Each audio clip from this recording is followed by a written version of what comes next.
ఉందేమో ఈ అవకాశం. విను, వచ్చి తెలుసుకో. ఒక 10 నిమిషాలు టైం కేటాయించు, లేదా ఒక గంట కేటాయించు. అక్కడ 3-4 గంటలు సినిమాలు కూర్చోట్లే.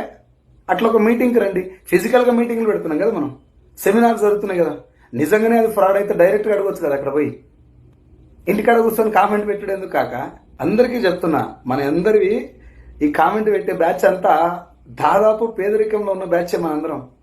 కరెక్ట్గా చెప్పాలంటే మనందరికీ ఏం తెలియదు. తెలంగాణకు సీఎం ఎవరుంటే బాగుంటుంది, ఆంధ్రాలో ఎవరు పరిపాలిస్తే బాగుంటుంది, ప్రధానమంత్రి అయితే ఎవరైతే బాగుంటుంది అని చెప్పేసి కూడా మనం మాట్లాడతాం. మన ఇంట్లో కరెంట్ బిల్ కూడా చక్కగా కట్టనికి రాదు మనకి నెలకి. ఆ బ్యాచే ఎక్కువ కామెంట్ చేస్తుంటారు. సో దయచేసి అందులోకి వెళ్ళి బయటికి రండి. ఏదన్నా ఒక industry, not only network marketing, ఏదన్నా ఒక బిజినెస్ ఆపర్చునిటీ వచ్చింది, ఒకరు వీడియో పెట్టారు, వాళ్ళకి ఇన్కమ్ వచ్చిందని చెప్పారు, అడగండి వాళ్ళని. డబ్బు ఎలా వస్తుంది ఇలా నిజంగా?